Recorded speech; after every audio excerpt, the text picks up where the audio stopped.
All right, welcome back here to the channel. I am John Kurtz, and obviously, if you guys have been following this channel lately, biggest story that we've been tracking is what is going on between San Diego State, the Mountain West, and the Pac-12. A little bit of a conference realignment love triangle that we have going on here, and I've enlisted the help of my friend Jon Schaeffer, host of John and Jim at San Diego Sports 760. You can catch them from 3 to 6 Pacific every day, but he's going to have some great insight here on San Diego State. So, John, I appreciate you taking the time to join me today. Let's just start with kind of an overview of this situation. We've had letters going back and forth. It started with San Diego State sending a letter to the Mountain West and all the presidents in the Mountain West asking if there was going to be any leniency, if they could get an extra month here on this deadline that's coming up June 30th, where the exit fee would skyrocket up.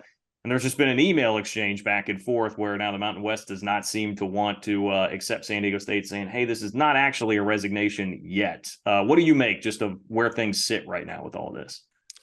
Well, first of all, John, it's great to be with you. I've really enjoyed your content, your coverage. I think you're doing great work for fans of the Big 12, Pac-12 college football, just college athletics in general. So I appreciate you having me. Regarding what's going on with San Diego State and the Mountain West, I think this is the way these things work. Oftentimes, unfortunately, there's a little bit of back and forth when you get into these types of situations, whether it's with some of the programs that recently have left the AAC that are headed for the Big 12, or you just look at the history of conference realignment.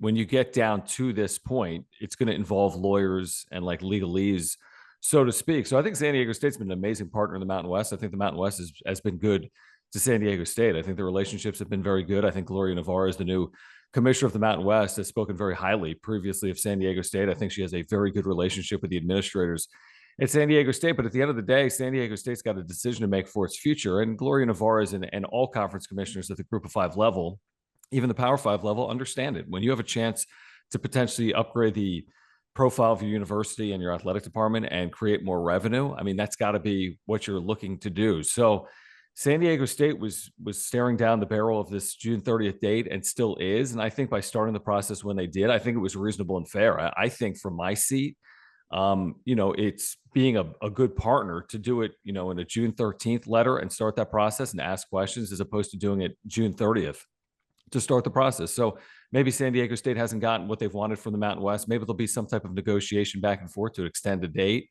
potentially beyond June 30th. Maybe that could work for the Mountain West if they receive something from San Diego State. Maybe it's monetarily, maybe something else, future games or schedules. But it didn't surprise me that San Diego State would write that letter, and it hasn't really surprised me to see the way the Mountain West has responded so far. Yeah, I would have to imagine and think that some of the calculus here is like, we've seen the AAC, for instance, be negotiable. They have negotiated exit fees here with other schools. Like, we typically don't see a total hard line in the sand with something like this. And hey, we've still got 8 days left to go here. So like you said, maybe something does happen. But do you imagine that that's a part of the calculus that went into this for San Diego State here? Like, hey, I mean, we just made them. I know their argument has been, we just made you $10 million because of this basketball run. There should be some room and just some breathing room here to negotiate with. I think it's very reasonable, without being inside those rooms and not knowing the full dynamics. And that's the hard part of conference realignment, as you've covered it. I mean, very few people have the actual information that is relevant within the story or the overall conversation. But yeah, I think San Diego State has been very calculated. I don't think this letter was written on a whim. I don't think this was done without real judgment and real oversight. This wasn't just a letter written by the president without, I mean, it was very detailed, right? I mean, from what we know of it, from what Pete Thamel has reported, this wasn't just, hey, let me write an email at 6 o'clock in the evening and see what we get back. I mean, they've been talking about this for 11 and a half months, and they have consultants and they have those that are responsible potentially for San Diego State's athletic future as well. And I think a negotiation could absolutely be part of it, because to your point, I think we've seen it with the AAC schools. And the truth is, San Diego State's been very good to the Mountain West. I mean, you could absolutely argue it is the premier program within the conference, and it's created great revenue. And it's a big reason why this TV deal has gotten to where it is. The reason that exit fee is up to 16, 17 mil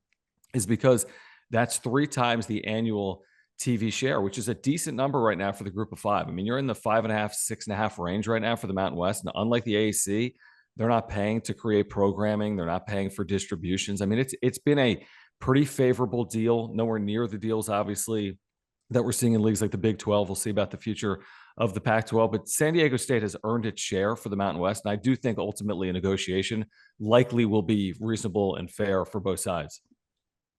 The Pac-12 piece of this is the other part that's interesting. And I mean, to be honest, I've said it before and I'll say it again. Like, I feel bad for San Diego State just with how it's worked out from the Pac-12 side, because I would imagine, I mean, look, the Pac-12, I'm sure didn't think that they'd be sitting here on June 22nd still trying to work out this TV deal. It didn't seem like this June 30th date was going to be that much of a bugaboo for this.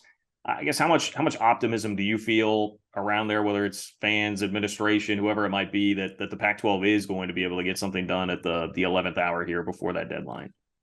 I think people out west are to some extent measured with the process. I think everyone realizes that there's no way it's been a straight line. And I think a lot of this stuff isn't a straight line. You look at the Big 12's history, it hasn't been a straight line. It's worked out very well. The way they've been able to get there is through a circuitous route.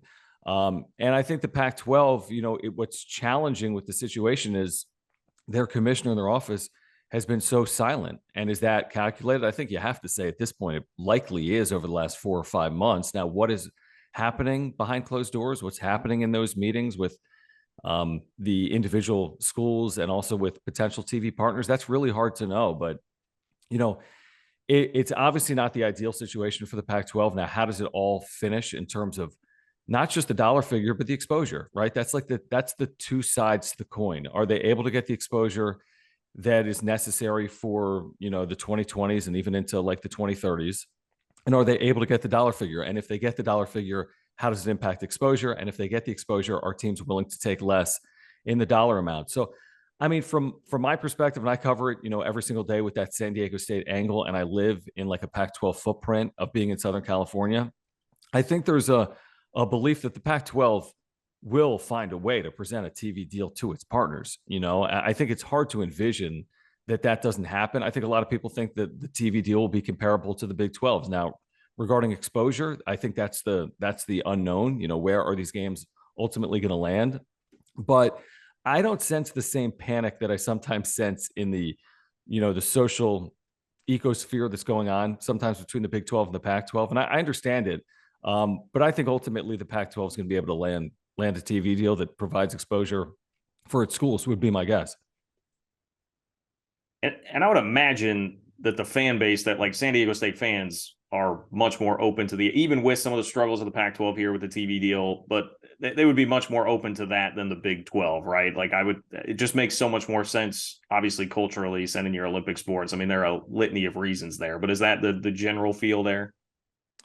Yeah, I mean, it absolutely is. I think that I think the majority of Aztec fans who again reside in Southern California, San Diego County, Orange County, Los Angeles County, are just acutely familiar with the Pac 12 and its history. Now, just because the Pac 12 has obviously had success previously doesn't guarantee its future success. And obviously, the league's going to look a lot different without SC and UCLA. That alone has created a complete new Pac 12, just like the Big 12 will be different without OU and Texas as well.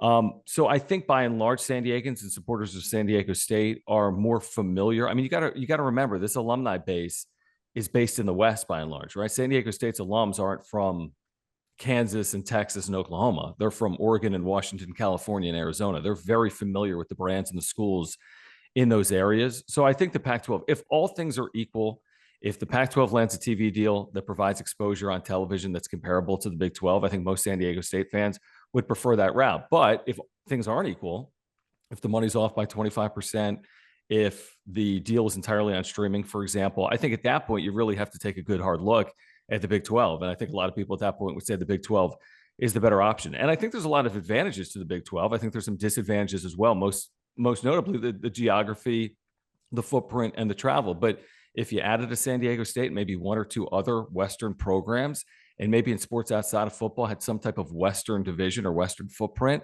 to go unbalanced, I think it could potentially work better than some people look at it when they see it on paper.